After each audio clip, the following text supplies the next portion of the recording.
Okay, good evening, everybody. Welcome to our Bellevue City Council meeting for January 28th, 2025. Before we get started, we have a few things to talk about. First of all, really happy news. Councilmember Zahn has been promoted to state representative. Councilmember Zahn, you want to talk about that? Yes, thank you, Mayor. I want to start by expressing so much gratitude for the last 7+ years serving Bellevue on the city council.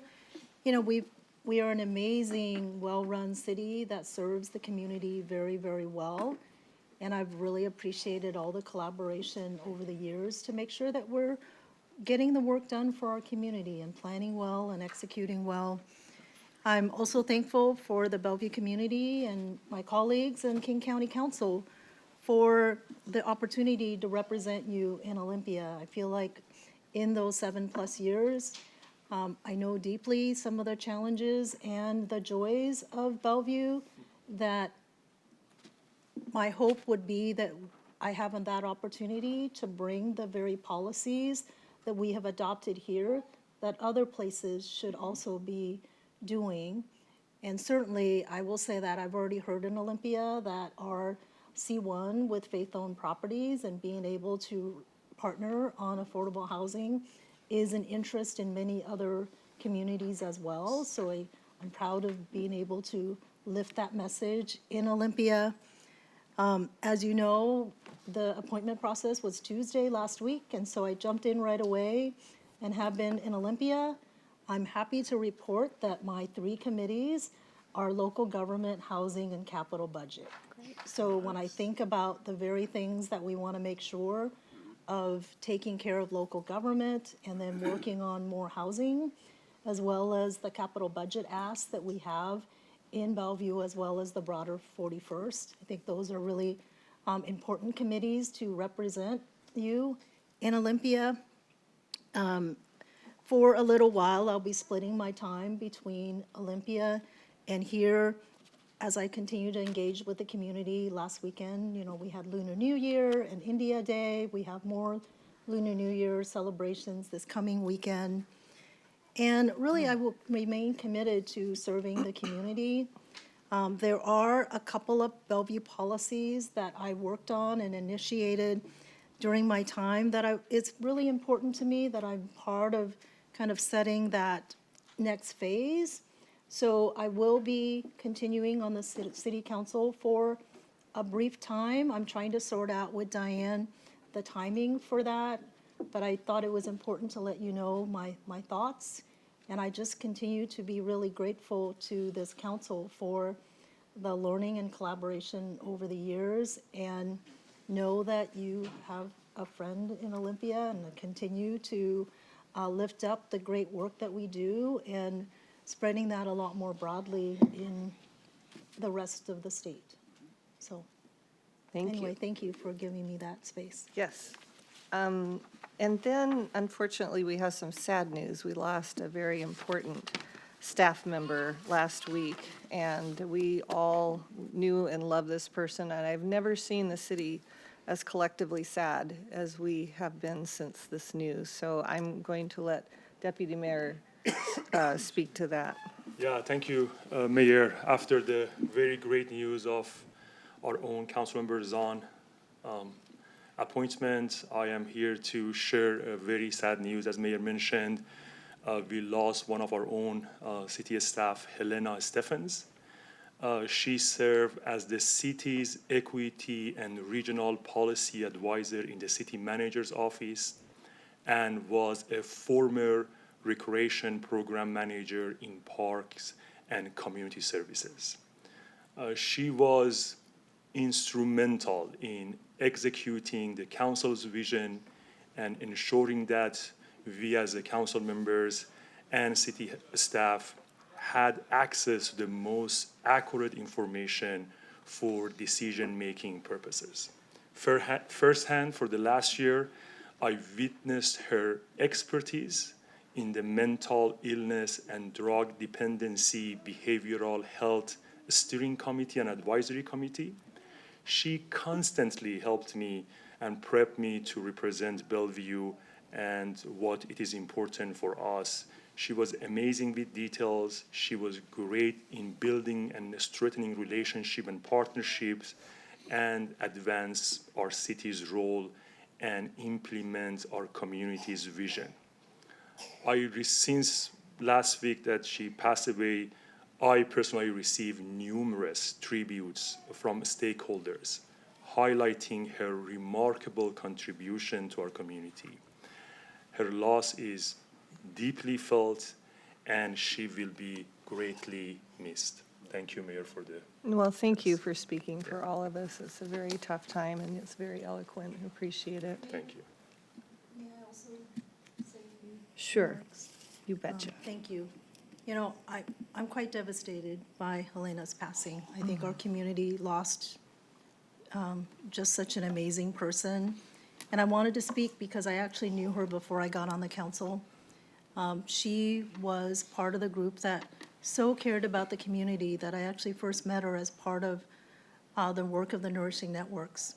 When that Nourishing Networks group about making sure that we address food insecurity in our community, those meetings started in City Hall before it moved into the community. And that was actually the first time I got to meet Helena and saw just the amount of heart that she has for community. And then over the years, just seeing how much she continues to be in community.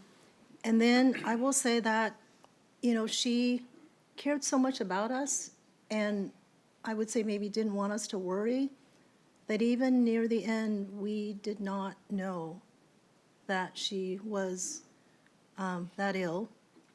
And she was the staffer for the Eastside Human Services Forum. And even at the end, she kept her challenges private. And I think it's really hard for us to not be able to say goodbye in person and mourn her loss. So I just wanted to share that. Thanks. I guess I need to open this up for everybody now. So Councilmember Lee, go ahead.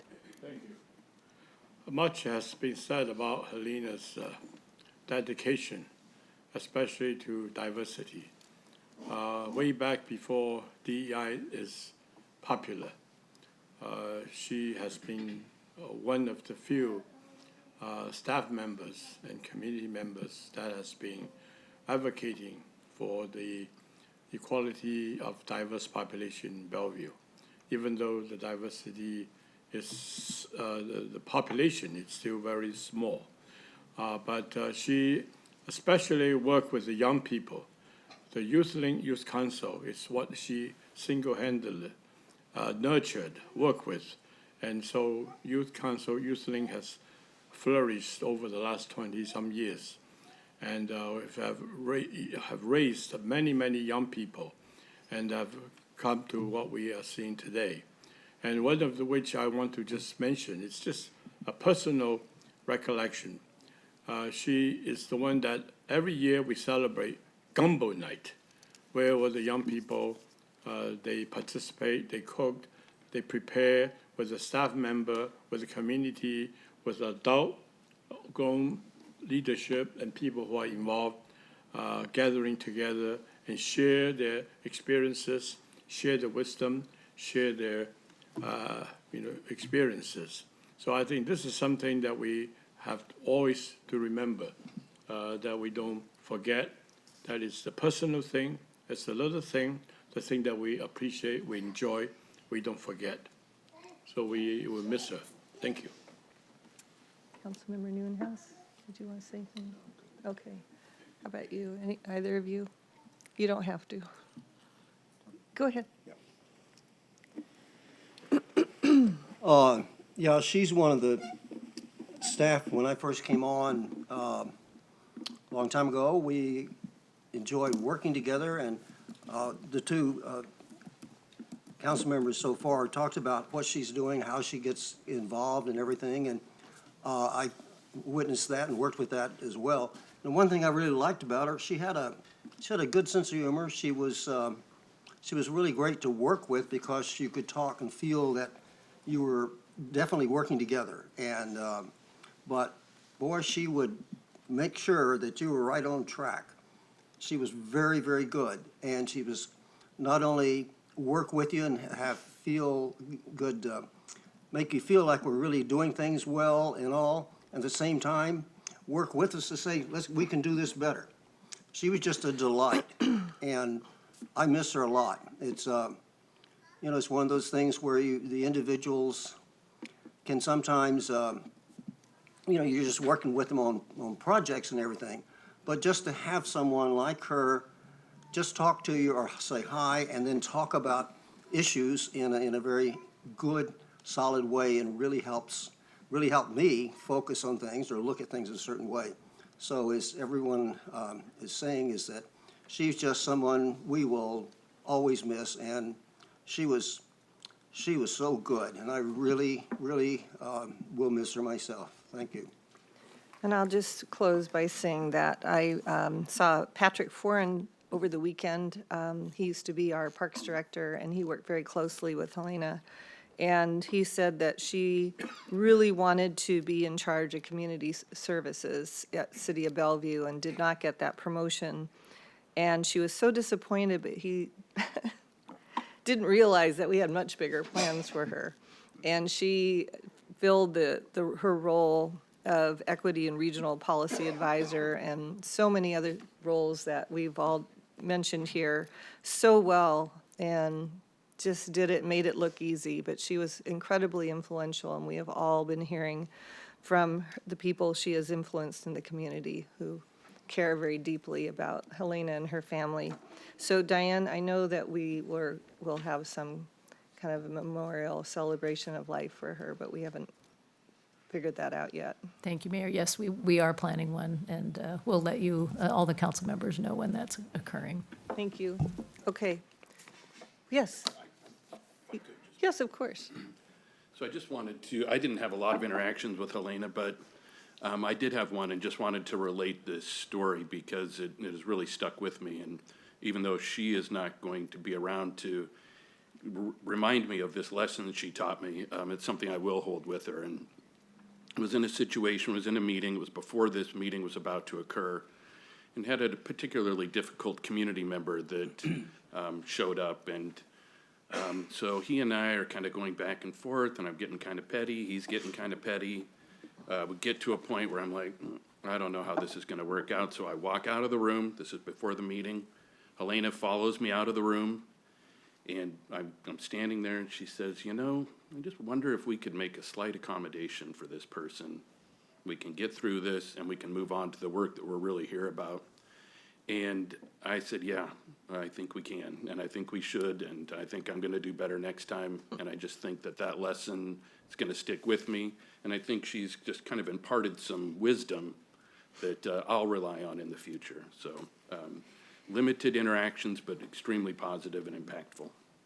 That's nice. All right. Well, thank you. Okay, so before we start our meeting, I need to talk about behavior at the council meetings, about not disrupting the meeting, including not talking out of turn or without permission, interrupting, making sounds when somebody else is talking, or approaching council members or city employees who are staffing the meeting. If somebody does disrupt the meeting, they may get a warning. We will end the person's remaining comment time or ask the person to leave the meeting for the rest of the meeting. My hope is that we can have a civil meeting, that we don't need to insult anybody or call anybody disparaging things, and that we can get to the business of the community here. So thank you for being here tonight. And with that, could we have a roll call, please?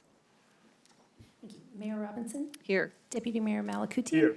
Councilmember Hamilton? Here. Councilmember Lee? Here. Councilmember Neuenhuis? Here. Councilmember Stokes? Here. And Councilmember Zahn? Here. Thank you. Deputy Mayor, would you lead us in the flag salute, please? Of course, please rise. Pledge allegiance to the flag of the United States of America and to the republic for which it stands, one nation, under God, indivisible, with liberty and justice for all.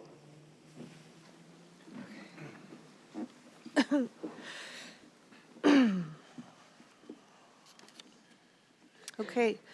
We have 3 proclamations tonight. The first one is Americans of Chinese Descent History Month.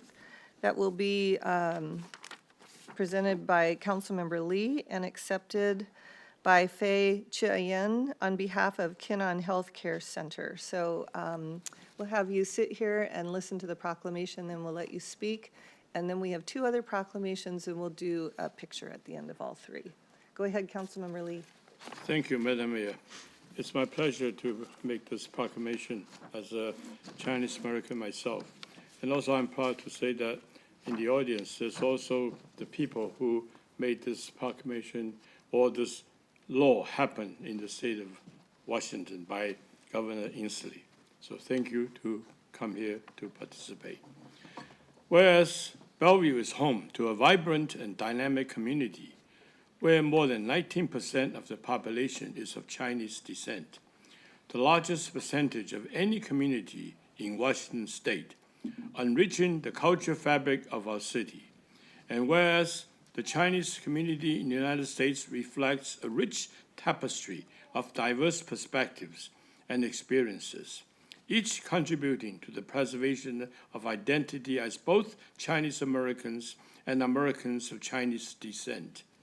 And whereas in May 2023, Governor Jay Inslee signed into law a historic recognition designating January as a time to honor the invaluable contributions of Chinese Americans and Americans of Chinese descent to the history and heritage of our state.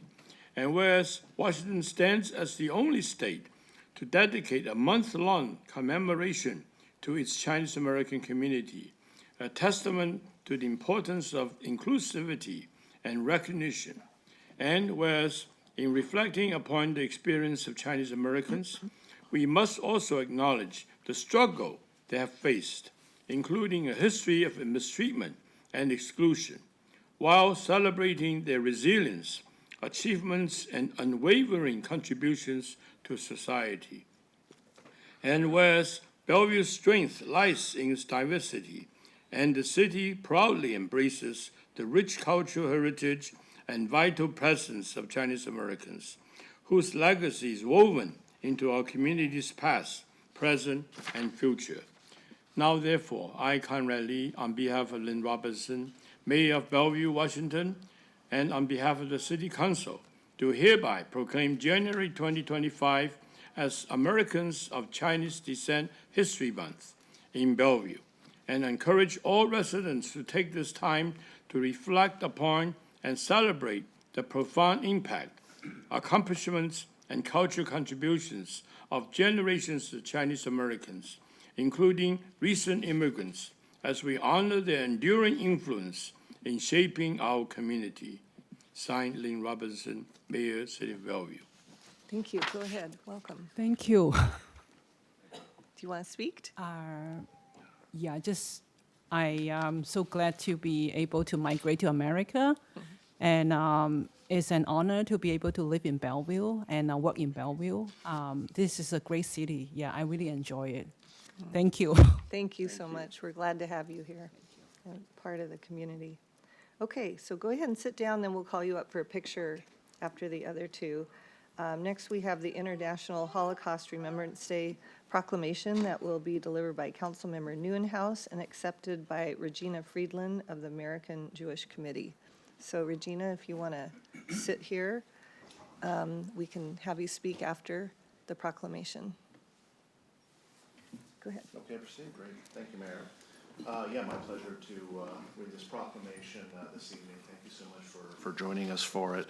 Whereas January 27th marks International Holocaust Remembrance Day, established by the United Nations General Assembly to commemorate the liberation of Auschwitz-Birkenau, the largest Nazi concentration and extermination camp, and honor the memory of those who perished. And whereas January 27th, 2025 solemnly marks 80 years since the liberation of Auschwitz-Birkenau, a milestone that underscores the passage of time and the enduring responsibility to remember. And whereas on this day and every day, we honor the memory of the 6 million Jews who were systematically murdered by Adolf Hitler and the Nazi regime, alongside millions of other innocent victims, including people with disabilities, political dissidents, and others targeted for persecution. And whereas International Holocaust Remembrance Day serves as a profound reminder of the dangers of hatred, of bigotry, of anti-Semitism, emphasizing the urgent need for education and for vigilance and action to prevent such atrocities from ever occurring again. And whereas it is our shared duty to ensure the lessons of the Holocaust remain a cornerstone of our collective memory, and to honor the resilience, the courage, and the humanity of those who survived and rebuilt their lives in the face of unimaginable loss. Now, therefore, I, on behalf of Lynn Robinson, Mayor of Bellevue, Washington, on behalf of the entire City Council, do hereby proclaim January 27, 2025 in Bellevue, and I encourage all residents to please join in solemn remembrance of the victims and educate themselves about the Holocaust and work together to confront and eradicate anti-Semitism in all its forms. Thank you. Thank you, Councilmember. Welcome, Regina. Thank you. As Councilmember Neuenhaus said, this year marked the 80th anniversary of the liberation of the Auschwitz-Birkenau death camp. At that camp alone, more than 1.1 million Jews were murdered. We honor the memory of the over 6 million Jews who were systemically murdered in a process set to annihilate the collective Jewish people, as well as millions of others in minority communities that were murdered. There are some that attempt to deny these atrocities ever occurred. On behalf of the American Jewish Committee and the Jewish community, I want to extend my thanks and theirs to Mayor Lynn Robinson and the Bellevue City Council for leading this region in fighting hate and discrimination against all people and recognizing that Jew hatred is still in our midst. I want to extend a special gratitude to Councilmember Jared Neuenhaus for his continued dedication to the safety and security of our community and making sure that the surging Jew hatred in this community doesn't go unchecked. Thank you all. Thank you. You may sit down, but stick around for a picture when we're done here. Okay. And then our last proclamation is the Lunar New Year Week proclamation delivered by Councilmember Stokes, accepted by Bolivar Choi from the Senior Information and Service Center or Chinese Information Service Center. And Bolivar, I met you from the Bellevue Network on Aging very long time ago, so welcome. Go ahead, Councilmember. Yeah, thank you, Mayor.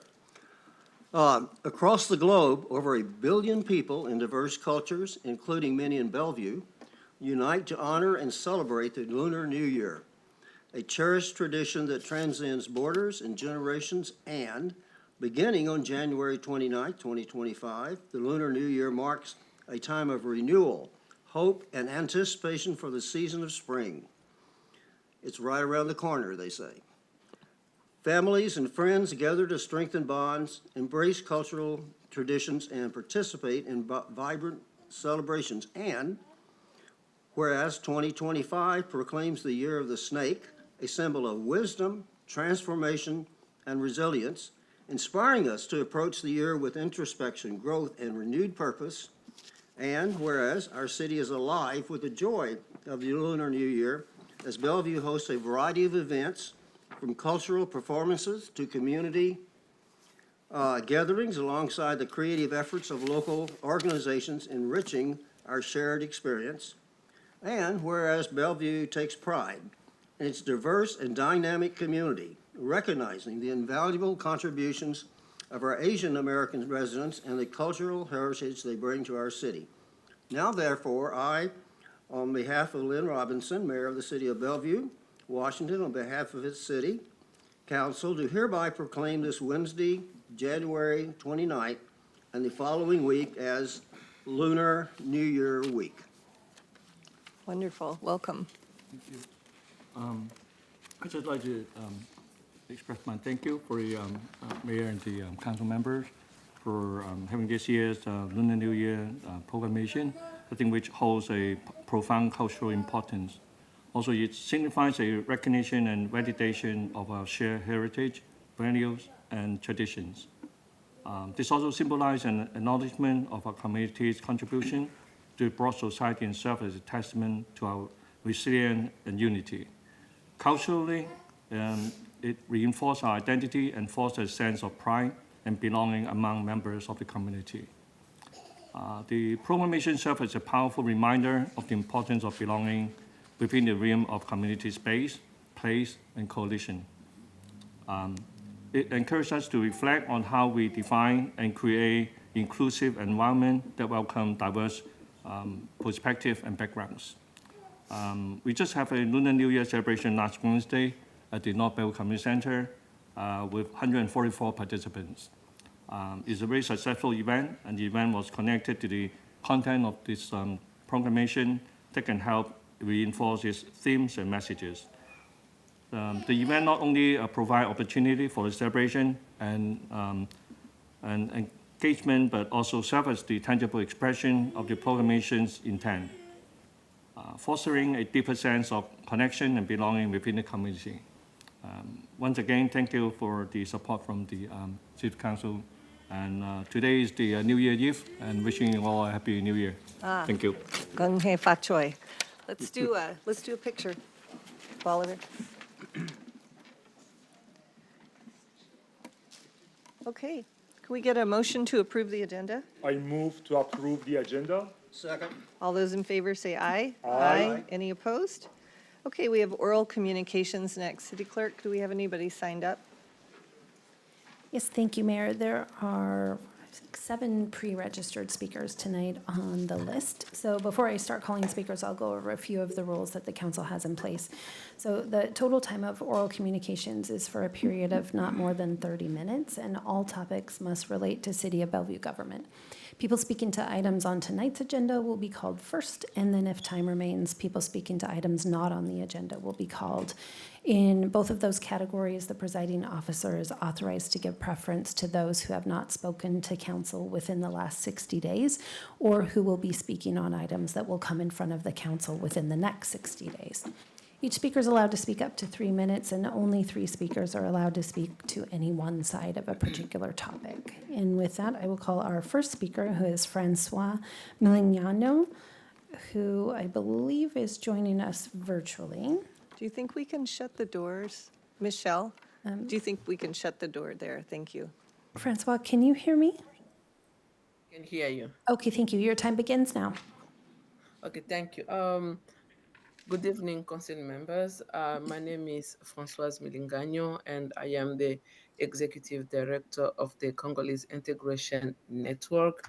I'm here just to request your support for the capital funding to support a CIN acquisition of the Amani shelter. Amani, which means in Swahili, peace. And we call it peace because the people that we are putting in the Amani shelter are refugees, women that are earning less than 30% of the area median income. And they are newcomer in the American society. And the purpose of the Amani shelter is to give them a successful integration, like give them trainings, give them support and case management so that they can be able to integrate the American society. We know that it's not easy to integrate.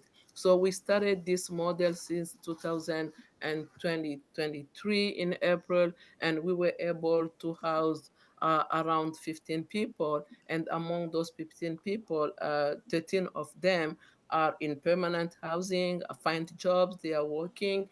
And unfortunately, 2 are still homeless because when they join the center, the shelter, that the time the owner sold the house. So for now, as we are speaking, we don't have a place to put them, and that's why we are here to request your support for the capital funding to acquire a 5-bed to be determined bedrooms that will allow us to have like 5 households in the shelter, and we can provide cultural and linguistical specific case manager with a on-site case manager. So the Amani shelter will help those women to have a successful integration in the American society, because we'll be referring them to services, provide mental health, because we know they are coming from traumatic place, country, the DR Congo, which have been in war since 1996. So they are here to find a safe place to live, and we know that Congolese population is increasing in Bellevue, and that was the reason for us to place Amani shelter in the Bellevue city. Thank you. Thank you. The next speaker on our list is Judy DeBarros. And Ms. DeBarros, I do not see you online. If you are, can you please raise your hand? Unfortunately, Judy DeBarros has having technical issues, so that's why she's not here. Okay, thank you so much. Okay, our next speaker is Sameth Mel. Okay, Mr. Mel is also joining us virtually. Mr. Mel, can you hear me? Yes, I can hear you. Thank Okay, you. thank you. Your time begins now. Good evening and happy Lunar New Year's Eve, mayors and council members. My name is Sameth Mel, and I'm here to voice my strong support for the acquisition of the Amani Shelter Project, which is an urgent and necessary initiative led by the Congolese Integration Network. We all know that single refugee and immigrant women, especially those from sub-Saharan Africa, have been left without a safety net, which forces them into shelters and they do not meet their needs, or worse, they're left homeless. So these women, many of whom are survivors of trauma and displacement, they need more than just a roof over their heads. They need stability, culturally responsive care, and time to heal so that they can rebuild their lives. The Amani shelter will provide a secure home with 24/7 case management, workforce development support, mental health services, and a community that understands their journey. And this program is not just about housing, it's about breaking cycles of poverty, preventing homelessness, and ensuring that these women and their children have a real chance at success. We know that this is a proven model. CIN's pilot shelter already helped women transition to permanent housing and employment. And now we have an opportunity to expand this impact and create more lasting change. So I urge you, Mayor and Council members, to support this project, the Amani Shelter Project, whether through funding, partnerships, or advocacy, so that we can ensure that no refugee woman is left behind. Thank you for your time. Thank you. Our next speaker on the list is Joe Kunstler. And Mr. Kunstler, can you hear me? Yes, can you hear me? We can. Your time begins now.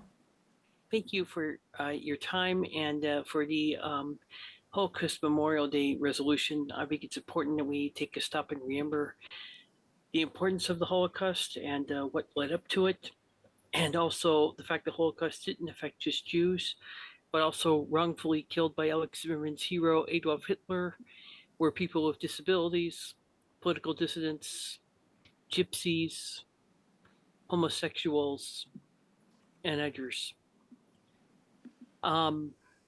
So I really appreciate this community stepping up to deal with it. I will say, and I've said this in different ways before, but I think it's worth saying now, that every time I go to a public meeting, I don't think it's too much to ask a certain resident of your city to stop giving the Sieg Heil and other Nazi rhetoric like cockroaches and stuff, because equating people who you happen to have a disagreement with to mass murderers is never okay. Not to mention, it makes someone sound like they are actually a Nazi and the Nazis are coming. And it's just very unnerving and terrifying. And I've asked that it stop for years. And I really appreciate city councils that have rules and actually enforce them, unlike Kirkland, that will fall over itself to excuse Mr. Zimmerman's misconduct. But that's how you decide to deal with that for now is up to you. I want to conclude with this thought. I am grateful for your public service and I'm grateful for your commitment to civility. And I think that that's how we're going to get through these difficult times as a country. Thank you for your public service. I lower my hand now. Thank you. The next speaker on our list is Sarah Wagner.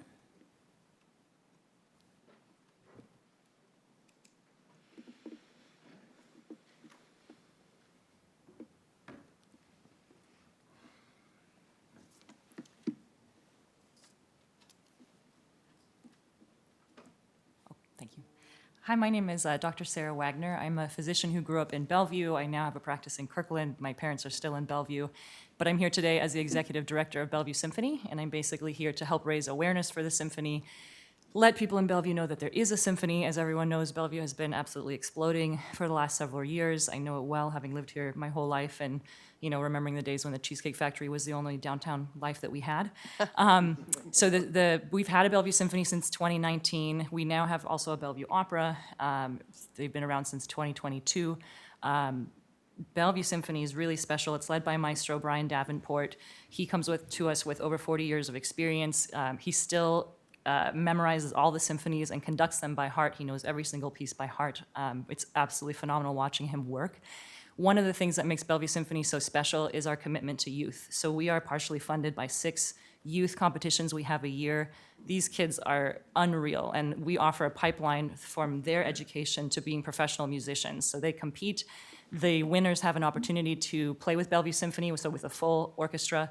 Our next concert is March 2nd. That is our Young Artist Concert, so you will see 5 young artists perform, and it's just incredible watching them say, I hope they cast me in the school play, and then they rip into a concerto at a professional level led by Maestro Davenport. It's a huge opportunity for them. So if we can get more community involvement, that would be amazing. Basically, what I'm here asking for is raising awareness that there is a Bellevue Symphony, but also gaining board members, people who want to help us raise funds, people who want to connect us to more community members. That's really, really important. We're, at a point where we have 2 yearly concerts. We would love to have more. We would love to connect more kids who are, looking for opportunities after they're done with their education. Where am I going to play professionally? The fact that Bellevue now has a professional orchestra is huge for them. That's what they want to do with their lives. So anything that we can do to support them is great. I'm available at Bellevue Symphony Contact at gmail.com or Sarah Wagner, D-O, S-A-R-A-W-A-G-N-E-R, D-O like Doctor of Osteopathy, at gmail.com. Please get a hold of me, even if you're like, I don't know that I want to be on the board, but I want to help, or my grandma wants to be on the board, or my church member wants to be on the board. All of that is so, so welcome. Let me see if there's anything else I needed to say. This is all, quite intimidating talking to everybody here. But thank you so much for your support. I know I've emailed with you a couple of times, and Mayor Lynn Robinson was generous enough to attend our last concert. It was very, very special. Honor. Thank you so much. And our next concert, like I said, is March 2nd, and I hope to see so many of you there. It means a lot to the community to see you there. So please get a hold of me, Bellevue Symphony Contact at gmail.com. Thank you so much for your time. Thank you. The next speaker on our list is Patrick Sathyanathan. Mr. Sathyanathan, can you hear us? Yes, I can. Okay, your time begins now. Good evening, City Council members and all the meeting attendees. My name is Patrick Sathyanathan, longtime resident of Bellevue. And my chief concern, which I have often expressed here in this forum, is that of the accountability in the Bellevue Police Department. It seems my concern is about the department policy of the Bellevue Police or lack of one thereof. I have complained many times about instances of police misconduct, including committing perjury during testimony under oath in a court of law, false arrest, filing of false charges in court, property destruction. I've complained about this, but in all instances, the standard reply I get from the Office of Accountability is no violations of department policy, which leads me to believe that if I were to ask for a copy of their policy, I believe I would be handed a blank sheet of paper, because you cannot violate an empty collection of policies, one that imposes no constraints. The latest instance of police misconduct occurred late last year when I was threatened by a couple of private security guys in the Crossroads Crossroads Mall, when I was sitting there watching the music performance, which happens during weekends. I was alarmed by this threat, and I started videotaping them with my phone, which alarmed them, and they called Bellevue police and complained. I made it home. And when I called back to complain about this, their threats and their actions, an officer, Grogan, um, gives me a trespass notice over the phone. He texts me a picture of a trespass notice, even though I tell him that there were witnesses for the encounters, there were no threats of violence made by me, yet he hands me a trespass notice. For those of you who might remember the Soup Nazi episode in Seinfeld, this Grogan told me, no crossroads for you. Come back 1 year. I did not bother to complain about this to Office of Accountability because I'm sure I'll get the same response. No violation of non-existent department policy. Thank you for your attention. Have a great night. Thank you. Our final speaker on our pre-registered list is Alex Zimmerman.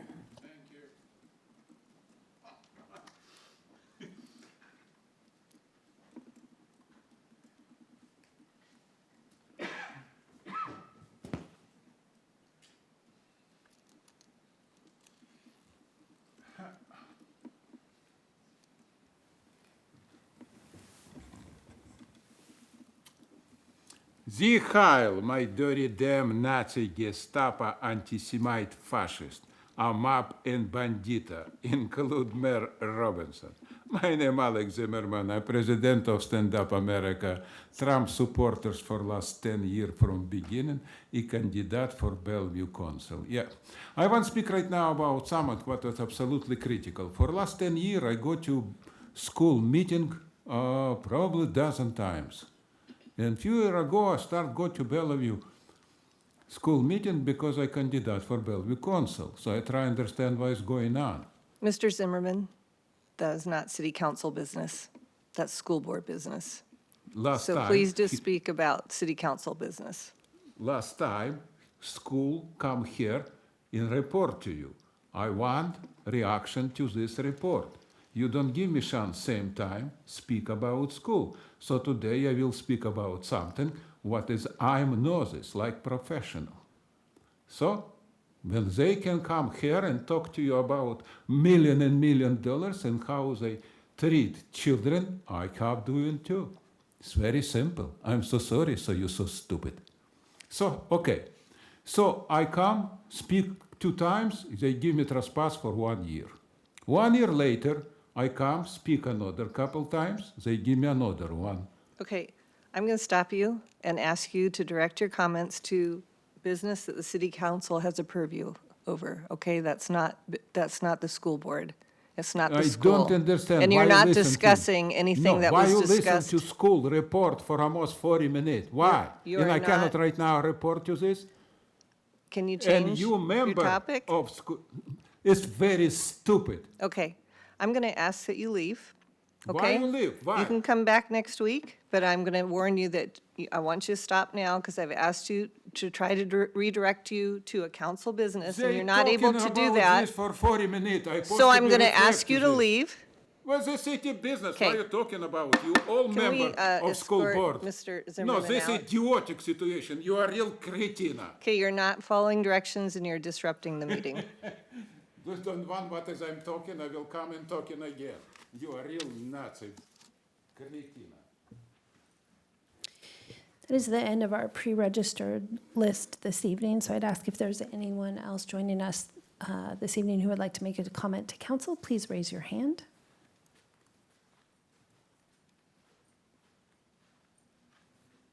Okay, Mayor, I don't see any additional hands online or in chambers. I'll pass it back to you. Okay, thank you. So next up, may I have a motion for the consent calendar? I move to approve the consent calendar. Second. All those in favor say aye. Aye. Any opposed? Okay, we have 2 study session items tonight. I feel like we can get through these well and efficiently, and I think we're going to have Nathan McCommon introduce the first one. Go ahead. Yeah, thank you, Mayor Robinson, Deputy Mayor Malakutian, and members of the council. It's a pleasure to speak before you this evening. So not only do I represent as Deputy City Manager, as a member of the Executive Board of a Regional Coalition for Housing, or ARCH for short, I'm also the newly elected chair. Yay. So in this capacity, I share some context about this funding round of the Housing Trust Fund with ARCH. And the council may already be aware that the approval requested tonight in Bellevue is also going before city councils of all the member cities of ARCH. And as chair of the board, I can assure the council that the board had very high confidence in the recommendation, and the board's vote was unanimous. The rigorous process to vet those applications, however, was by a separate group of community volunteers, and the Community Advisory Board tests the merits of the applications that come in against ARCH's mission and its strategic plan. And that plan uses a regional collaboration model to advance more affordable housing faster.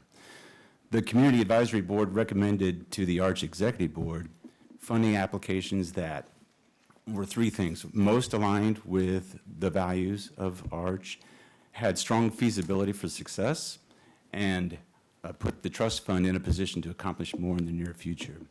And the Community Advisory Board's vote was also unanimous. So the Executive Board was very pleased with the rigor and the strong alignment to purpose, which has led to its unanimous recommendation to the Bellevue City Council tonight and the city councils that will follow after tonight. So with that context in mind, I'll turn to Executive Director Lindsay Masters to share the presentation and seek council's direction. Good evening, Mayor, Deputy Mayor, council members. Thank you for that introduction, Deputy City Manager McCommon. We're here this evening to present, as Deputy City Manager McCommon mentioned, this round of the 2024 ARCH Trust Fund recommendations, and I'm joined this evening by ARCH Executive Director Lindsay Masters, as well as Patrick Tippy, also from ARCH. He's the ARCH Investments Manager. So this evening, we're requesting council to consider directing staff to prepare legislation, which we'll bring back at a future meeting, to allocate funding of $1,810,900 for the fall 2024 ARCH Housing Trust Fund for future council action. So just want to briefly touch on the agenda for this evening. We'll start off with providing some background, some more detail on the ARCH Trust Fund process. We'll talk about, we'll go into detail on each of the projects that were submitted as part of this round, as well as a little bit on the overall investment strategy. We'll go into more detail on the deliberation and rationale for the trust fund recommendations, and then conclude and have the opportunity for council discussion. So with that, I'm going to turn things over to Lindsay to start us off. Thank you, Tara. It's great to be back here. We always look forward to coming and talking about the exciting projects that you have an opportunity to invest in the region. So many of you have known ARCH a long time, you know us well, but I wanted to just start with a reminder of how our organization works. We're a coalition that was founded by Bellevue and other cities on the east side to work collaboratively on creating more affordable housing for low and moderate income households. And one of the most important, arguably the most important ways we've done that is by helping cities to coordinate their resources and invest those into affordable housing, and by extension, bring in a lot of other public and private funds into those projects. This has been done for many years, and we now have 14 cities in our coalition that all pool funds into the trust fund, both for the capital and also for the shared staff to administer all the funds. Bellevue also plays an especially important role in that, acting as the fiduciary for the coalition, holding the member cities' funds in the collective accounts until they're approved by all the councils for investment. We know that from our many years working in affordable housing, public investments are really critical to growing the supply. The Housing Trust Fund specifically has been the linchpin of our coalition strategy to do that since ARCH was created over 3 decades ago. Over the life of the program, we've now invested in over 6,000 units, largely permanent housing, also a variety of transitional housing and shelter programs as well. And these investments have been made primarily with flexible local dollars that have also allowed us to invest in a wide range of different types of projects and populations, and target housing that's affordable at lower income levels where the gap is the greatest. In more recent years, we've also expanded the support and been excited to support cities like Bellevue to stand up additional funding programs. So the Housing Stability Program is key, and we will talk about that more later tonight. And then a similar program recently created in Issaquah, funded by the same type of sales tax that Bellevue collects. We've also been able to bring in other important city investments, such as fee and lieu contributions, that help us close the gap on those projects. As a reminder, we wanted to just give a really brief overview of how the allocation process works each year. As a part of your budget process, each city identifies a voluntary contribution towards the fund. We confirm those and advertise available funds to the development community. We look to our executive board to give us some direction on overarching priorities and objectives. We do a lot of work to market these dollars to the development community, work with applicants to prepare their projects for application. And then we also support a community advisory board, as was mentioned, to be able to have a passionate and educated group of community members be able to vet those applications and develop recommendations. Once they are approved by the executive board, they come back to you for final approval. And then following that, we will go to contract the awards. One of the ways that we have measured the impact of all these investments is by measuring the leverage of our local dollars. It's been one of Arch's major successes that we can bring in quite a bit of additional funding from a variety of other sources. The most significant has been the Low-Income Housing Tax Credit Program, which we hope will continue for a long time to come. Also tax-exempt bonds, other public dollars from the state and the county, and a whole long list of other types of funds, which have included direct federal investments, philanthropic contributions, more recently the Amazon Housing Equity Fund, sponsor loans from the developers we work with, and more. Over the life of the program, we are at about $15 for every dollar of local funds that have been brought into the region.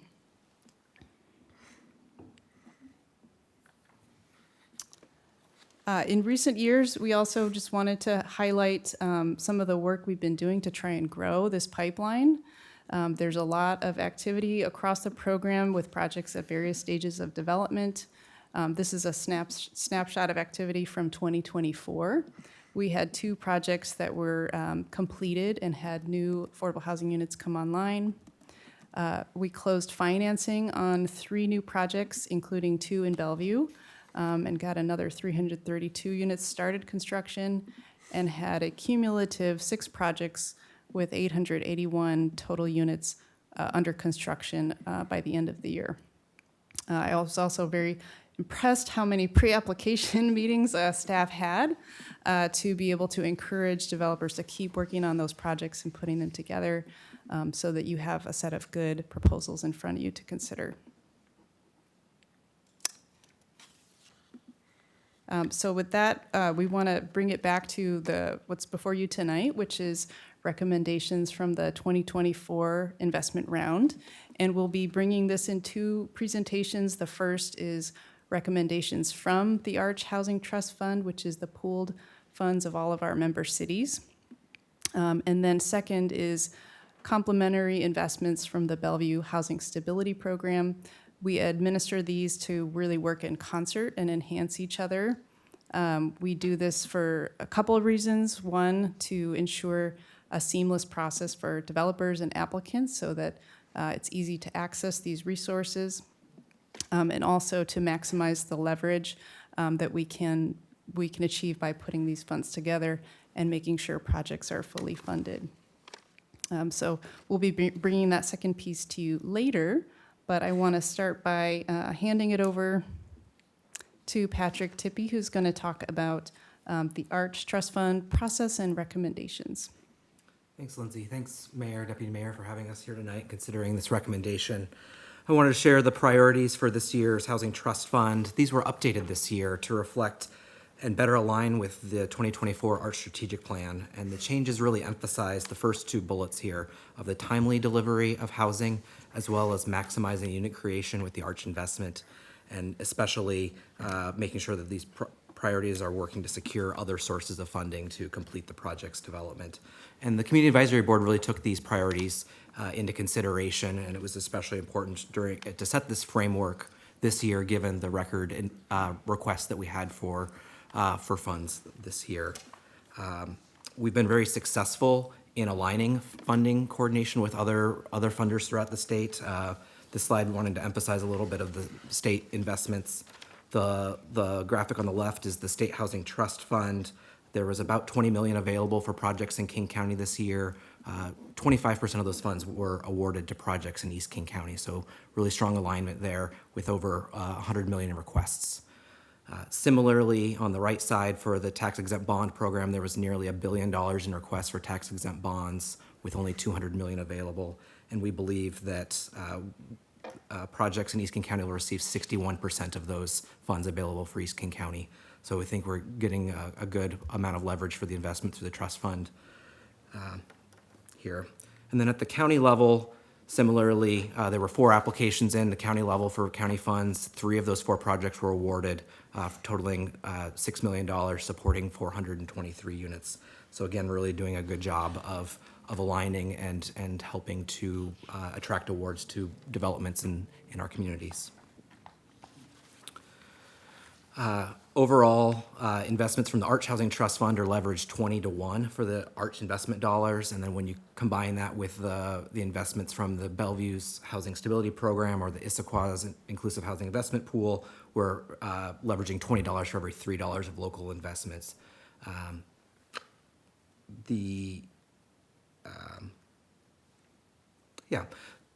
This year, wanted to focus on the recommendations we'll be bringing forward, really create units at the 50 and 60% AMI level, really driven by one project that's a large development for seniors.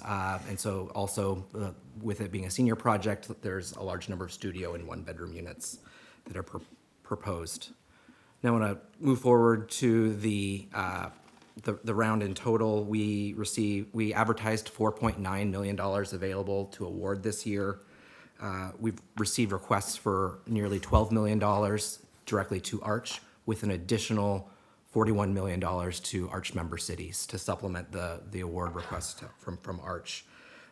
We've received 11 applications through the programs of a variety of housing types, be they rental housing, home ownership, serving people with intellectual and developmental disabilities, as well as seniors. So a really wide range of project types. And so we are bringing forward 3 projects for your consideration to fund this evening. The first project is the Lara Senior Housing Development in Kenmore. This is the joint partnership between TWG, Together We Grow, and Imagine Housing. This is the second project in their partnership. They broke ground earlier this year on a development in Kirkland, serving seniors, low-income seniors as well. The recommendation is to fund $3.4 million for this project. This supplements the award and approved recommendation from last year for $250,000 to create 175 affordable units for households with incomes ranging between 40% and 60% of the area median income. The second project we're recommending this evening is the Lehigh Aventine project. This provides an additional $900,000 of funding to supplement the $600,000 made last year. The Low Income Housing Institute, the applicant, took the funds that were awarded between this program and the Housing Stability Program and was able to acquire the property earlier this year as part of a market rate transaction. And this subsequent award that we're bringing forward tonight is to pay off bridge loans used to be able to make that timely acquisition. This development's really exciting because it serves a wide range of household types, from workforce to families exiting homelessness, veterans exiting homelessness, and people with disabilities. and the property is about a block south of City Hall here, so really close to amenities and transit options for those residents. The final recommendation is to award approximately $500,000 in community development block grant funds to Life Enrichment Options, an Issaquah-based nonprofit, to acquire an existing group home that is privately owned called Emily House. There are 4 residents with intellectual and developmental disabilities that live there, and 1 live-in caretaker that lives in the property. In addition to the funds recommended from the Community Development Block Grant program would be matched by the City of Issaquah's housing program, and then approximately $1 million from the state of Washington to acquire this home. It's been a long-standing and operating property, and the City of Issaquah is very excited to make that a permanent or a long-term affordable asset in the community. In summary, the Arch Executive Board is recommended funding 3 projects out of the 2024 Housing Trust Fund round. The TWG Imagine Laris property creating 175 units for seniors. Second, it's additional funding for the Lehigh Aventine project here in Bellevue for 66 affordable units and $900,000 investment. And finally, the Life Enrichment Options acquisition of the Emily House in Issaquah using CDBG dollars for approximately $500,000. With that, I'll pass it over to Tara.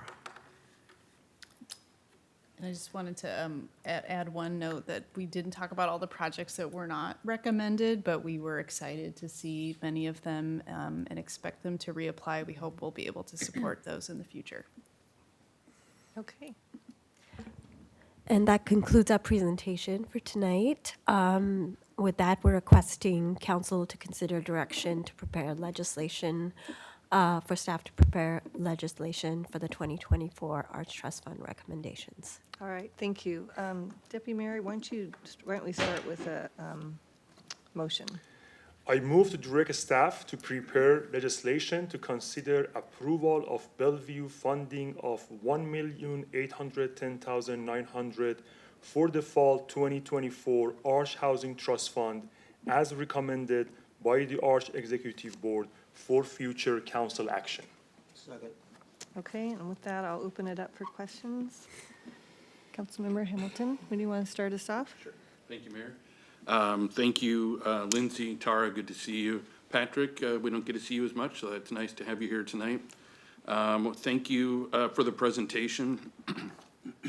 Certainly appreciate the support that flows to the community through Arch, and it really is critical. I appreciate how effectively Arch fulfills its mission. Want to thank the Arch Community Advisory Board and Executive Board for their efforts in coming up with these recommendations. And of course, I appreciate all the dedication and support that our city manager and her team bring to Arch as well. Thank you for all the detailed information that was included in the Housing Trust Fund recommendation memo. That really answered all of my questions except for one. And just I'm curious if you could add a little bit of context to the Crossroads Apartments project. Apparently they withdrew their request, and just kind of curious what maybe the story is a little bit. We have a neighborhood planning process going on in Crossroads, and so just be helpful to hear a little bit about that if we could. Yeah, so the applicant for that development was Low Income Housing Institute, and they were proposing to acquire it from an existing owner who has already income restricted that property, and through the due diligence period and the feasibility period, they decided to withdraw their application for their funding request for Lehigh to acquire the property.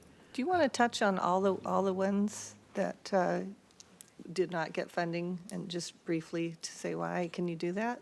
I don't have the full list in front of me here. I Okay. think that big picture, we had a total of 11 projects, and looking at the funding criteria to align with the 2024 strategic plan to develop affordable housing faster. The Community Advisory Board really tried to align with what projects would be both permit ready and secure all their financing to break ground within the year.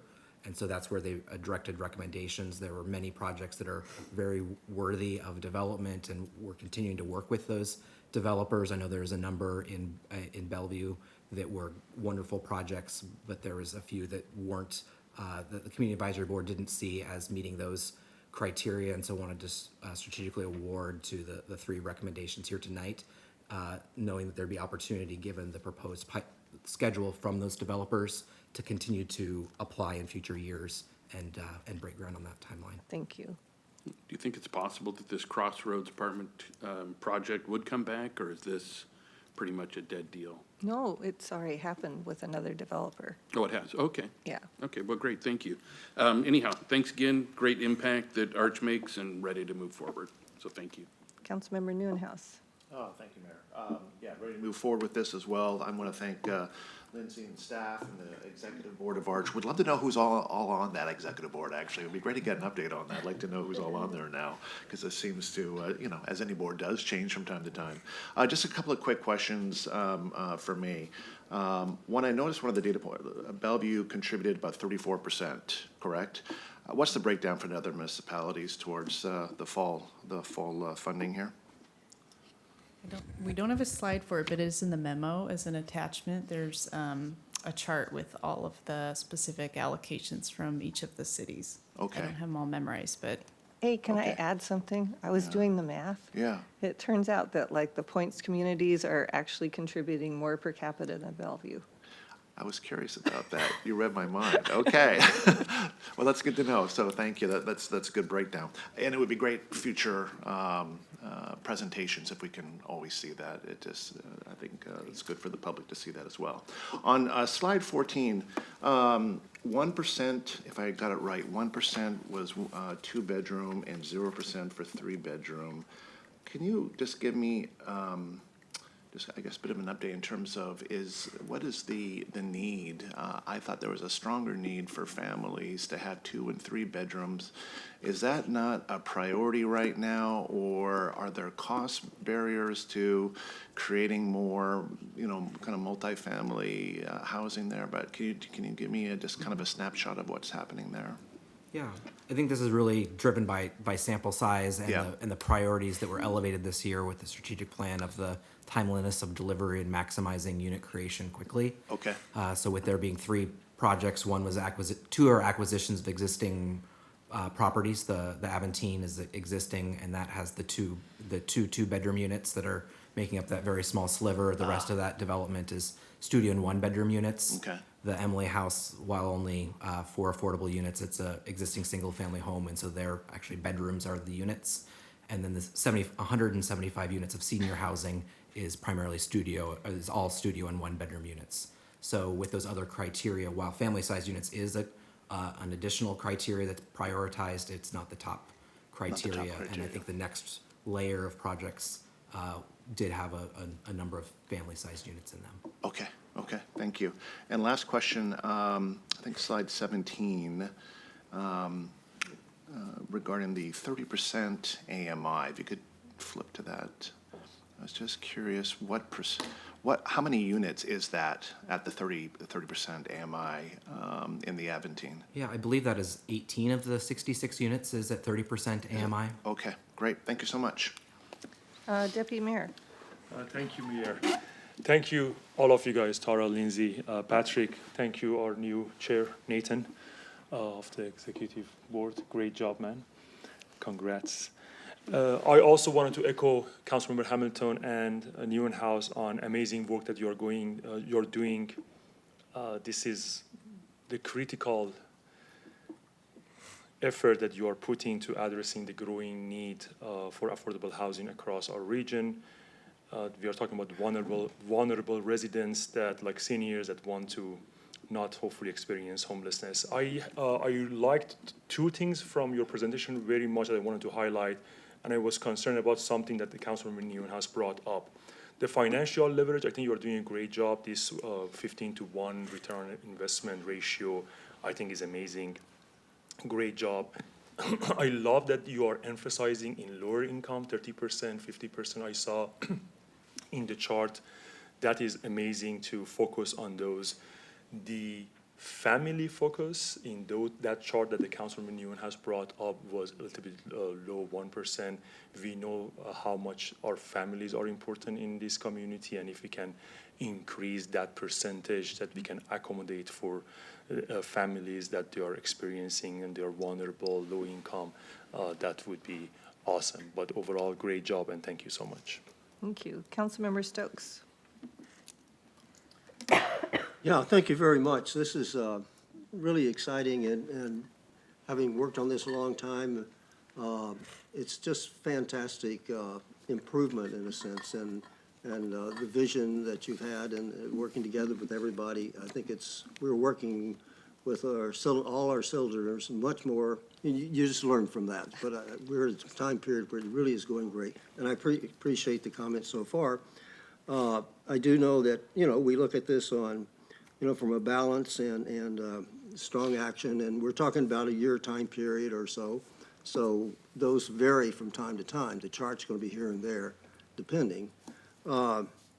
It's very different in each year. But again, having seen this for some time, I'm really, I think it's just amazing that we have all together as a community and as a region have worked on this consistently, and we're at a point where if we had this 10 years ago, we'd say, wow, how can we do that? Well, we did it.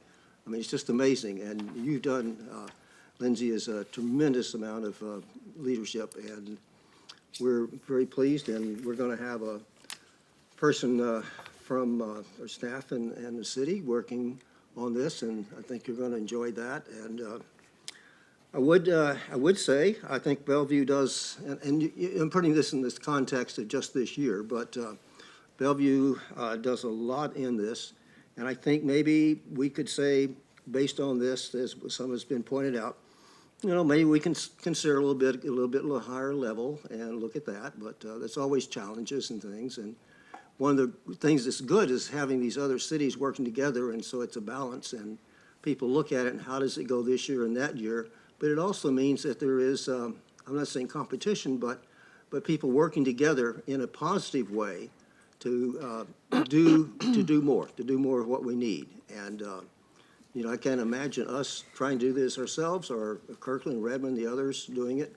So again, this is something when you track it over the years, your leadership and others in the cities have made this a really fantastic way to get this work done, and I think we're ready to really go farther. And we need to do it, and we're working on a lot of things that will affect this.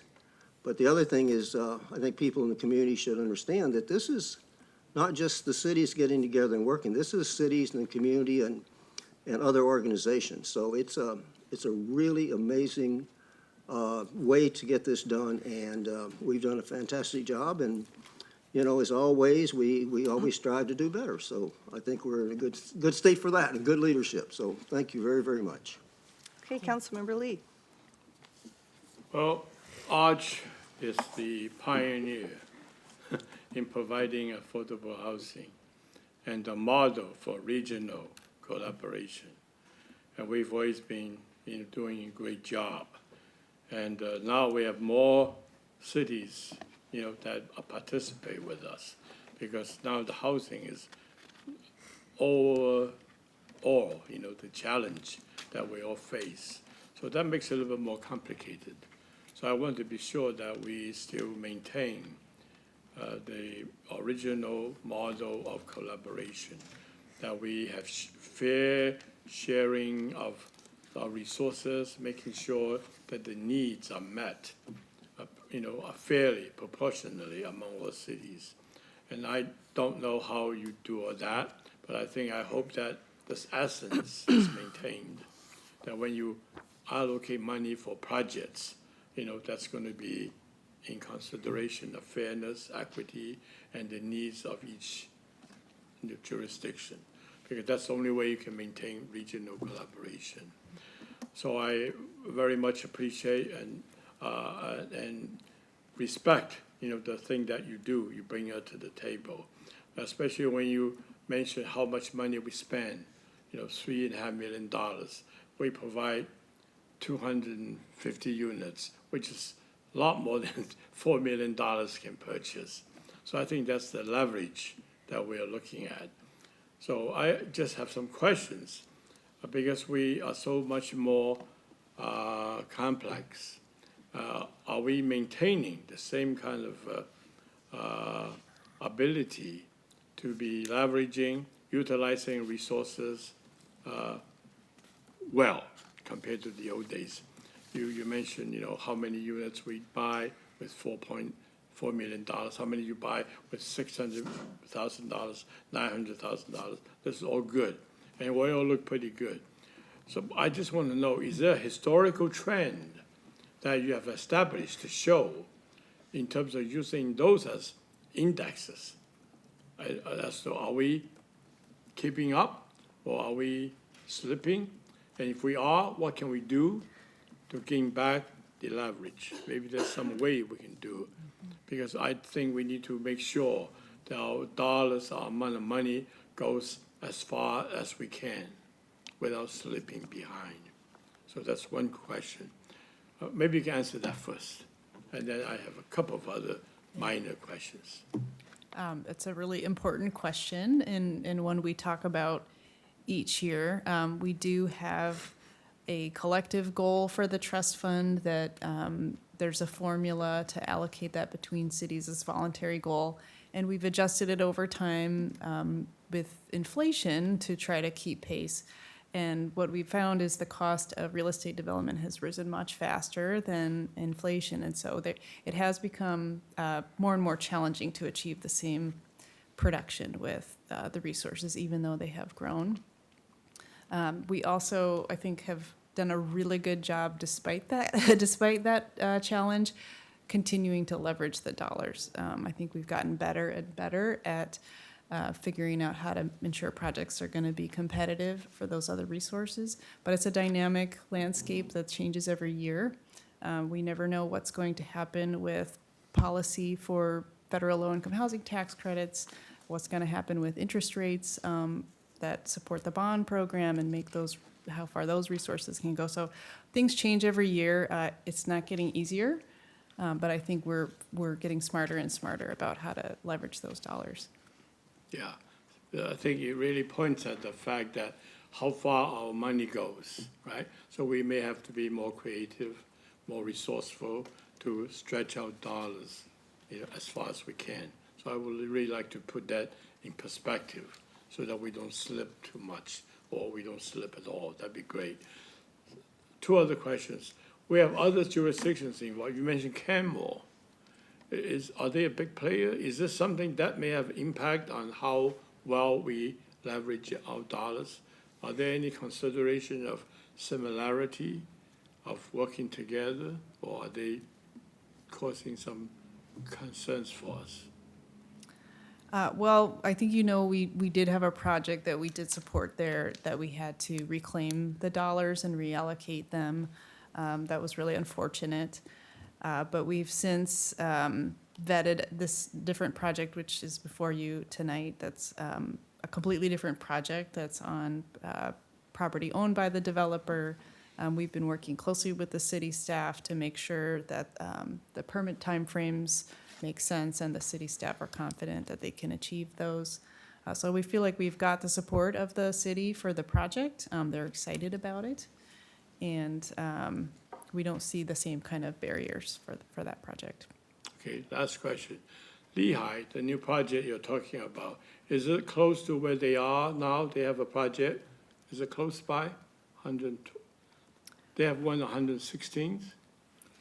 Kind Or, of, yeah. wait a minute, 118th, right? On Second. South of us, and Second. So this is another one. This is kitty corner from that existing Kitty corner, property, so okay, there are two that's properties good. there. All right. So I appreciate that, and I want to congratulate our deputy city manager for now being on the board chair. I hope that he understands the bigger long-term perspective and our Bellevue's involvement and with the model we set. So we hope to continue our leadership role to be successful in affordable housing area for the last, how many, 25 years? 30. over 30 years. Thank you. Yeah. Appreciate that. Okay, Councilmember Good job. Zahn. Yes, I too thank you for the presentation and appreciate former Chair Helen from Redmond, who actually was in Bellevue for many years. And so I feel like we continue to lean into Arch very much. I was thinking back to 27 years ago, learning about Arch and just how much affordable housing is quietly built over the years in Bellevue and continuing that legacy of building affordable housing so that everyone that wants to live in Bellevue has that opportunity to do that.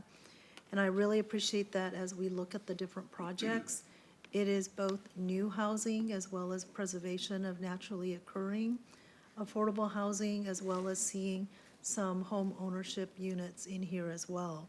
I think that it's going to be really important to make sure that we look at all of those pieces. I was glad to see that we have more deeper affordability units being built in here as well. Great to have seniors and those smaller units, but I will say that we definitely want to make sure that we're building 2 and 3 bedroom units too, because that feeds into our amazing school system that families can take advantage of in East King County. So I think that those are important pieces. I was struck by the 6 projects with almost 900 units that are in the pipeline, and just how many more people will be able to afford to be here without being so burdened by housing. So I think those are important things. A couple of, I guess, comments and then questions. I mean, certainly as I'm now stepping into the legislature, we're talking about in the Housing Committee. We actually got a presentation about affordable housing approaches and just all of the different financial stacks that go into that. So I would say that continue to provide some feedback about ways to streamline and create the kind of investment mechanisms and tools that are important. I am curious about the funds available, because as I'm reading these projects, it sounds like potentially we might have more funds, but these projects really aren't shovel-ready. So I did want to understand a bit of that, because it sounds like some of these we're recommending they come back for funding, but really based on where they are, some of them don't actually have the purchase and sale agreement in place. Some of them don't really have the permits quite ready. So I'm curious about how much funds are actually available. So if a project did come, we do have more funds that are available and waiting for the projects that are ready. Could you comment on that? So for the Arch Housing Trust Fund, the recommendations include nearly all the available dollars. And so we, I think within 20,000 of total available funds. And so we fully funded the requests, and there wasn't, seemingly the Community Advisory Board didn't seem there's an appropriate place to make a very small recommendation at that point in time to advance that project. So then, if these projects all, or when these projects all come back with having the land acquisition and the permits, we are still going to have a significant gap, because if I add all the numbers up for the potential ask and how much money might be available, there's still a substantial gap. Is that right? Yeah, I believe that demand will continue to outpace the amount that Arch will be able to advertise and make awards for. So all the more reason for us to look at different instruments to be able to increase the Housing Trust Fund or some other mechanism. Thanks. Okay, so thank you for this presentation. I'm really excited to move this forward. I had one question on the Aventine. So I know some people who live there now. If, I don't know, I kind of think it was always low income, to be honest with you. But if there's somebody living there right now who's been there for a while and is earning more than 80% AMI, do they have to leave? Eventually, yes, the city of Bellevue's regulatory agreement does require that all units are 80% AMI and below, and when Lehigh acquired it, they provided notice to residents. There was some amount of time because there were existing residents there, so there was some terms in place to mitigate the displacement and help mitigate the impacts of that displacement for households that were over income. Okay, well, I hope they're able to find housing. Do we make sure that that's possible for them? Yeah, we can reach out and have that follow-up conversation. They have pretty good relocation staff, so. I think that's important. Okay, thank you. So we have a motion on the table that's been seconded. All in favor, say aye. Aye. Any opposed? And that passes. We are going to take a quick break. We'll get back here at 20 till.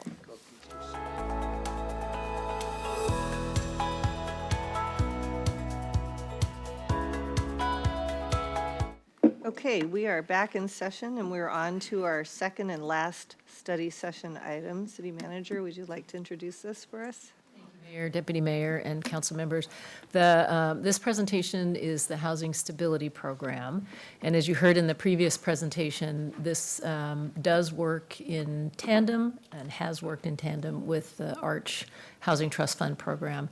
But this is a City of Bellevue program, and so it is separate and has criteria that the council adopted. And so the funding recommendations follow the council criteria. The city released the request for proposals in the fall for this 2024 program, and a team of staff from Arch and the City of Bellevue evaluated them, many of whom you're seeing here at the table. So tonight's presentation will cover the program briefly and the recommendations from the team who evaluated them. And so we have Patrick Tippie and Lindsay Masters from Arch remaining at the table, and Tara Johnson, our planning director. And they've been joined by Sabrina Velarde, who is our Housing Stability Program Coordinator from the Office of Housing. And with that, I'll turn it over to Tara.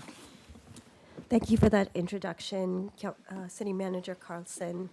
Good evening again, Mayor, Deputy Mayor, and council members.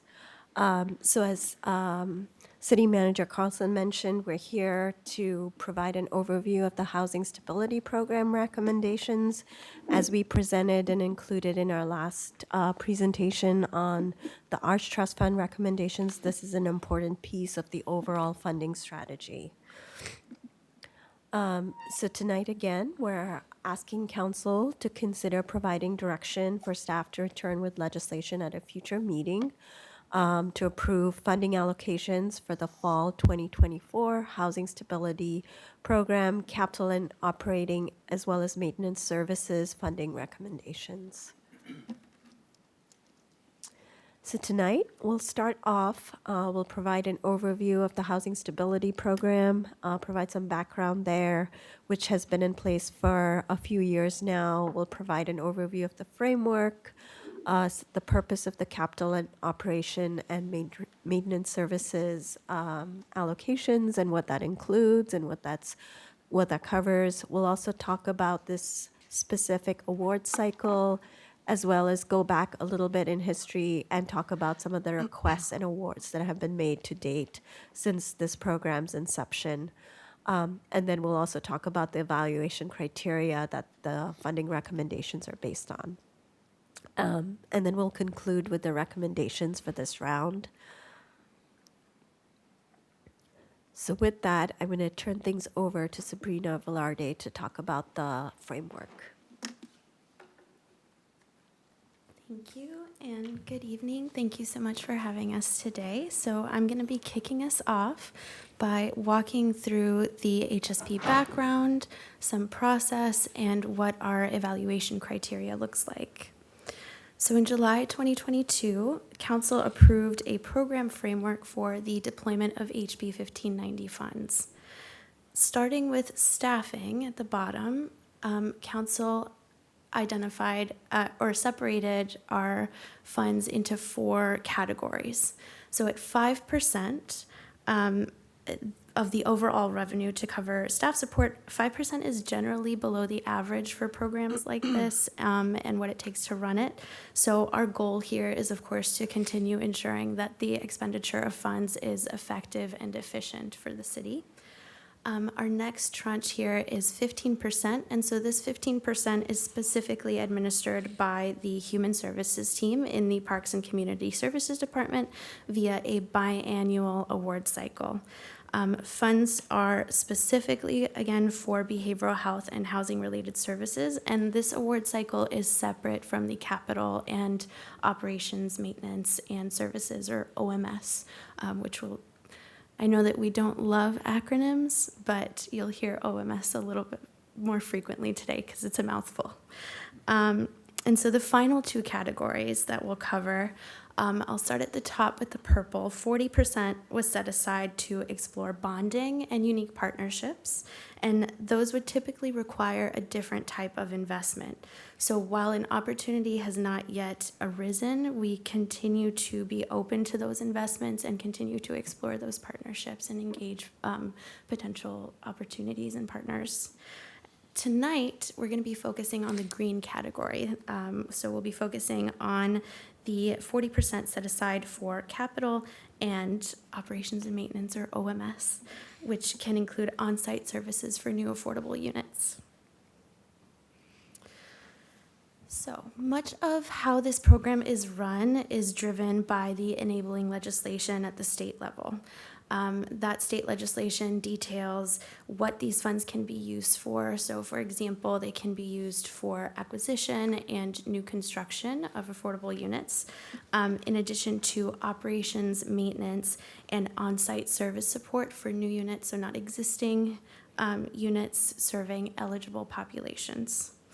The City of Bellevue identified 3 additional priorities by which these funds are distributed. And so the city felt that it was important to focus on preventing homelessness and housing instability, on those earning 30% of the area median income or less.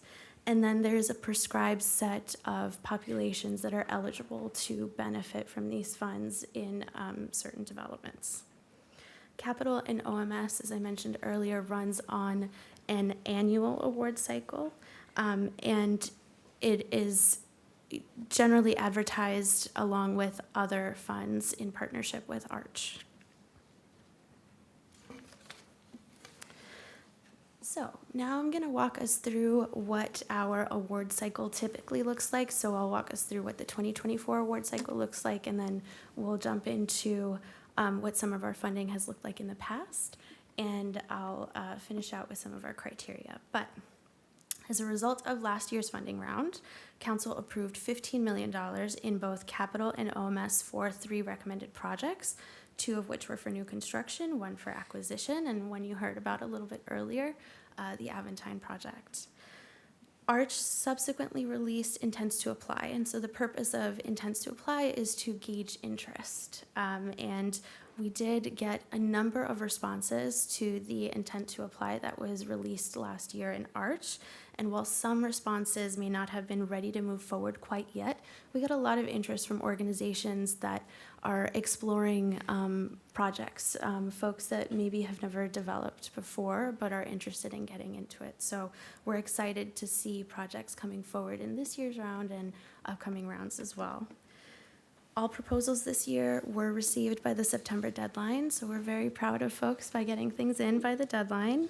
The city and Arch coordinated an interdepartmental review committee, and we enjoyed participation from community development, from human services, from the city manager's special projects team, and from development services. And now we're here at council review and approval. So what has some of our investment look like? Including last year's awards, HSP has so far awarded $23.4 million in just capital and OMS. These critical investments have allowed for the creation or conversion of 467 new affordable units overall and 190 HSP supported units. Some of the projects that you'll see highlighted here include the Aventine, Bridge Spring District, which recently closed, LifeWire's Hope Start Here, Albert House, and Plymouth Crossing. For most, if not all, of the 467 units, they would not have come to fruition if not for the support of the Housing Stability Program. HSP provides the necessary gap funding to get projects across the finish line. And finally, or at least finally for me, I am going to go over some of our HSP evaluation criteria. So overall, funding eligibility is restricted by our state enabling legislation. So a proposal will first undergo an initial eligibility review to ensure the request is not in conflict with the RCW, and proposals are then brought to our interdepartmental review committee to assess using the criteria listed here. So generally, while we go through each criterion, our review committee is looking for proposals to demonstrate project readiness, financial feasibility, and cost effectiveness, along with the strength of the applicant's plan for support services, especially if they've applied for OMS, of course. Finally, our review also looks for overall alignment with the HSP Council identified priorities. And with that, I will hand it over to Patrick Dippy. Thanks, everyone. Good to see you again. Overall, we received $12 million in requests for HSP capital, with a significant amount of requests to the city and Arch totaling an additional $13.5 million. These three applications that remained exceeded the $10 million that we advertised as available for capital and OMS for this year's round. The Arch team supported the Affordable Housing team as well as the Interdepartmental Review Committee by helping prepare our applications. Together, the Affordable Housing team and Arch brought forward the materials to the committee to review and really focused on those council priorities and other priorities that Sabrina has just mentioned. Ultimately, we are bringing forward one project to recommend for funding for this round. You may have questions about what about the unfunded projects.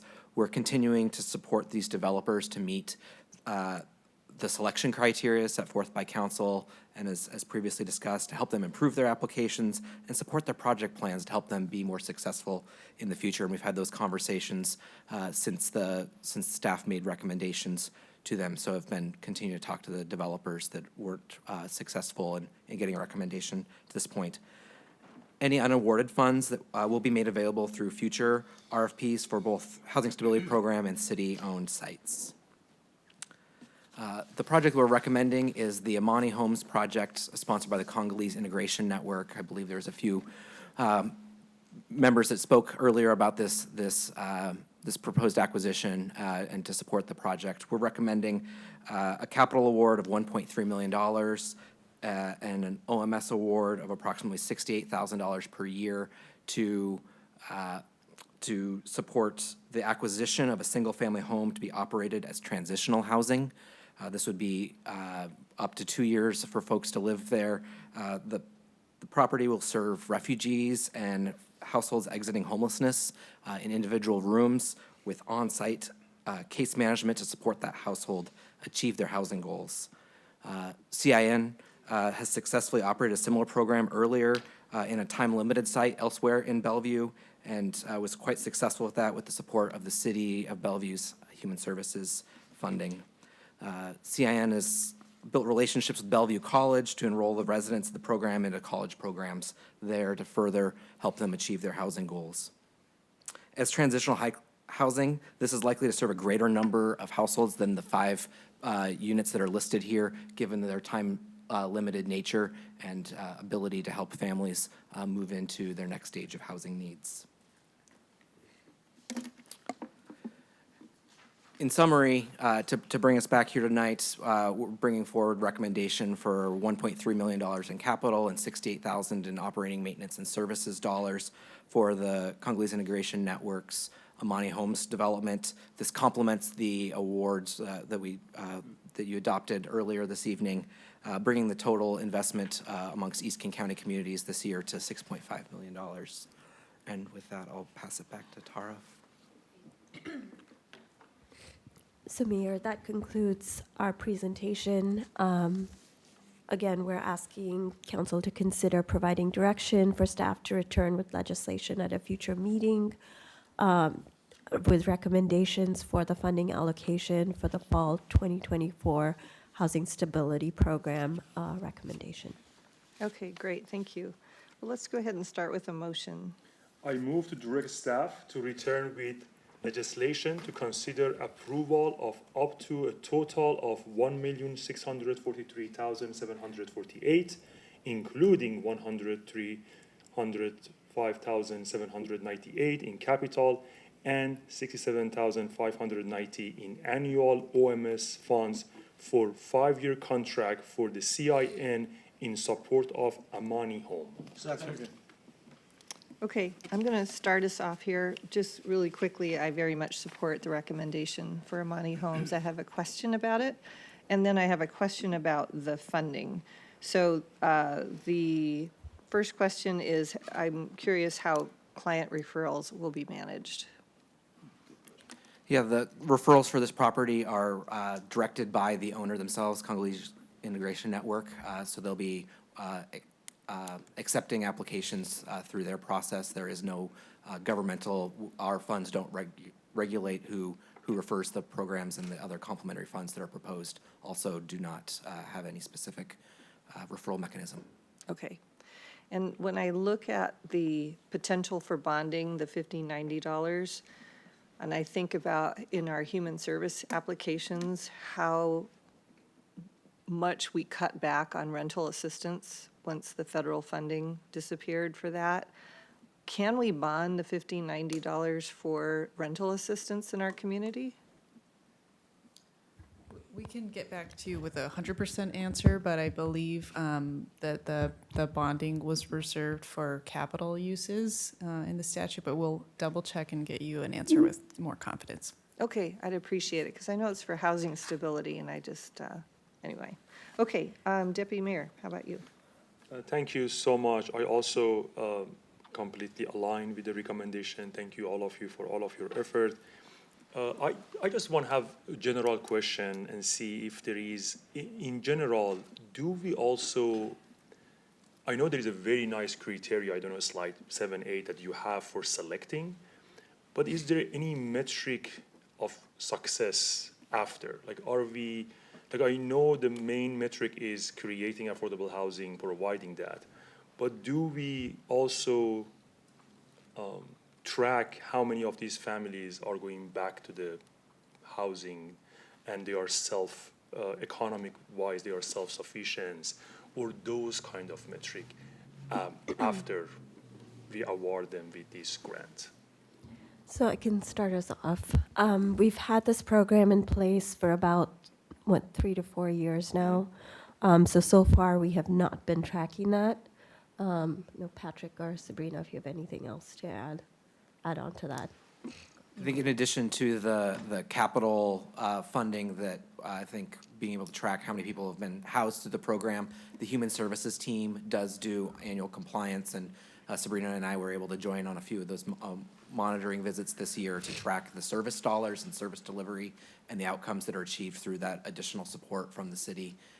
And so we're working in tandem with the Human Services team to track the success of households through those OMS funds. It would be great, first of all, thank you so much, and it would be great we would see that, how much all of this funding is going to be tracked into the meaningful transition or self-sufficient and how we are going to help them to do that. I think that's very important. I saw in your criteria you have that, but I don't know if we track that after we award the money. Thank you, Mayor. Okay. Councilmember Neuenhuis. Thank you. Yeah, I'm fully supportive of this as well, but I am concerned about your answer there, Tara. I don't want to, you said we don't track that, but Patrick, but you say we do track it, so which is it? I was confused by that answer. Oh, just wanted to clarify. We track through the Human Services program, the allocations, and Patrick, do you want to expand on that a little bit? Yeah, and so on an annual basis, the Human Services team sends a list of how many folks have you served. They have a set of criteria to measure the human services outcomes, and then they also provide us information related to number of households served. I think we're just wrapping up the first full calendar year that the properties have been under operation, and so our contracts do require they do report to us that we'll be receiving later this year. I think that's one good metric that we should be looking at, but I think it's more than just number of people served. I think, as the deputy mayor mentioned, is number of people that were able to make that transition into that next housing stage. I think that is a more important metric than just the total number of people served. And I think that also a good thing to track is, because there's a number of great like under the project notes and the on-site services, which, as we heard earlier this evening, is really important for some of these individuals that have suffered and experienced some real trauma. So how do we ensure that there is the case management work going on and that they do have culturally appropriate services as well? Do we check on that? Do we ensure that they are receiving that? Yes, and I can answer that question. So, one, I just wanted to clarify, so the tracking that's done by the Human Services team, that's for the OMS contracts. That's separate from the award cycle for behavioral health and housing-related services. And then to your question, Councilmember, so yes, through the OMS tracking and the on-site monitoring visits, the Human Services team, in coordination with us, does ensure that services are being offered. Okay, great. Thank you so much. Want to make sure that we do it right, so thank you. And thank you again for all your great work on not only this, but the previous projects as well. So look forward to hearing more about this. Thank you. Councilmember Hamilton. Great, thank you, Mayor. Thanks for the presentation. Certainly appreciate the decisions that have been made to make sure that we have this money so that it can be allocated. So I think that and the framework that deploys the funds was really visionary, and just really appreciate all the folks that were involved in that. I think, clearly we wouldn't be here to be able to fund this without those good decisions. Well done from our city manager and her team. I think this Amani House project is really exciting. I don't know a lot about it, but I'm just so intrigued and optimistic that it's going to really make an impact. So this seems like a really good decision to fund. As you mentioned, and it was in the agenda memo as well, the CIN has done this before, and so this is a proven model. I think that's a really important thing, an important criteria. So makes this decision all that much easier. And then I think, too, that we can share, or that I certainly share, all of us could, your confidence that it's going to be successful. So appreciate that, ready to move it forward, and anxious to see all the good stuff that comes from it. Thank you. Councilmember Stokes. Yeah, those are the comments already asked, or the question has been a good conversation. I really appreciate that.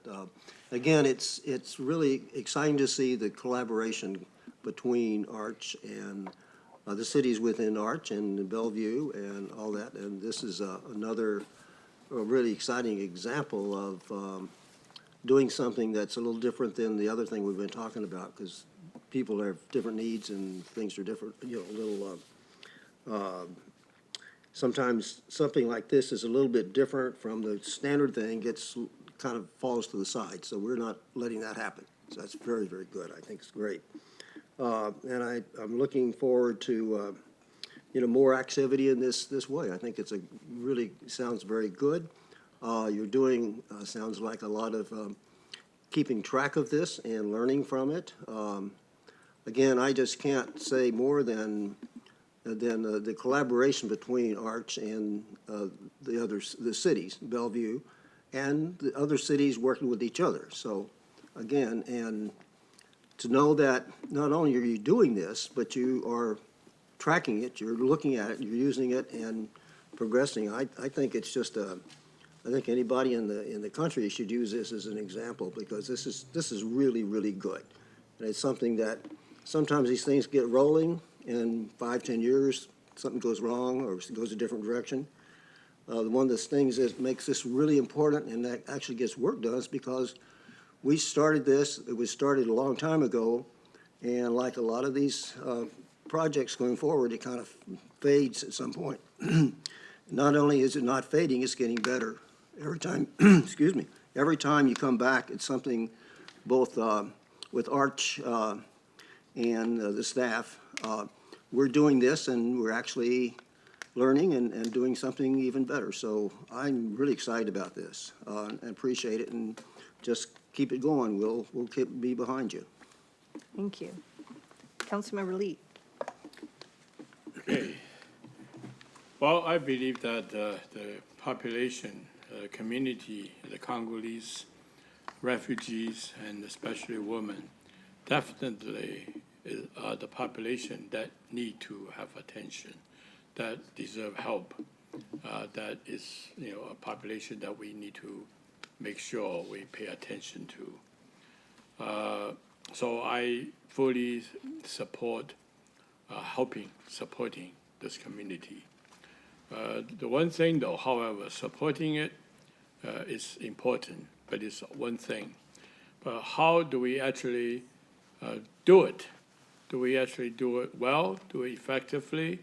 Do we have an organization, even though they may have good intentions, that can do it well, to do it right? It's important. And we give them the money, but the organization has to make it work. And so I think I don't want to forget the questions Councilmember Newhouse and Deputy Mayor asked. Very important. Do we have a track record? Some organizations, some community may not have a track record. Maybe it's the first time. So understand that. But I think I'm willing to still help them. However, we need to have expectations that, if we help you, we have to set some criteria, some matrix, some results, and then you can prove in the future, have a track record that we can continue to support. We know there's a progress. We know that we are indeed helping this population that we are helping, right? I think it's important. And so that other groups can be also formed and also helped in the way that we can be responsible, making sure our money goes to the right places, our money gets things done. So I support this project, I support this funding, but I would love to see if they already have a track record, that's great, okay? They can do more. If they don't, I hope that we can set some track record, some matrix for them so that they will be successful for the community that they're helping. Thank you. Thank you. Councilmember Zahn. Yes, thank you for the presentation. This was, I think, the best decision this council made to take advantage of the 1590 money, even though many other cities did not go this way.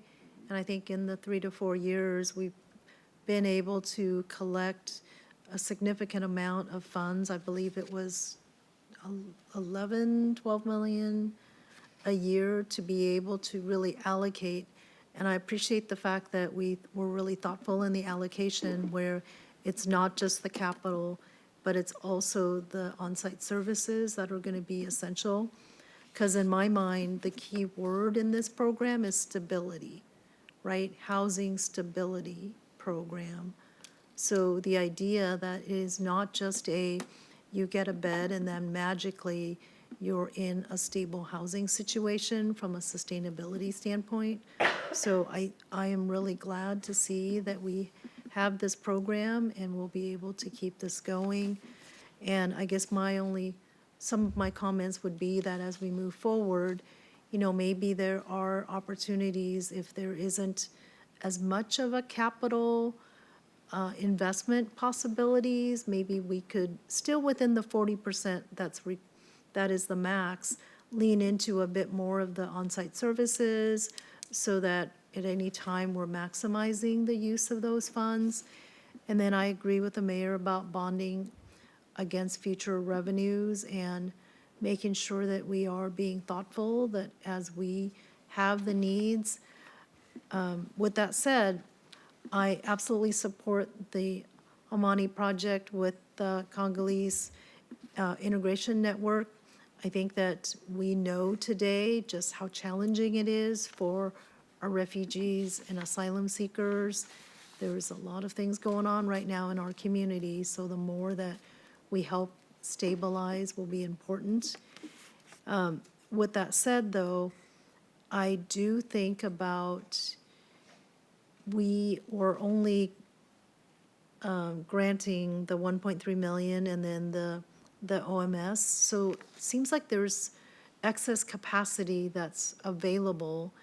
And I would like to think that we are able to continue to really support the capacity building of the community organizations that want to build and the developers, so that in any one year, we're actually using all of the funds versus just a smaller portion of it. So it was just something I was thinking about, but absolutely support this. Thanks.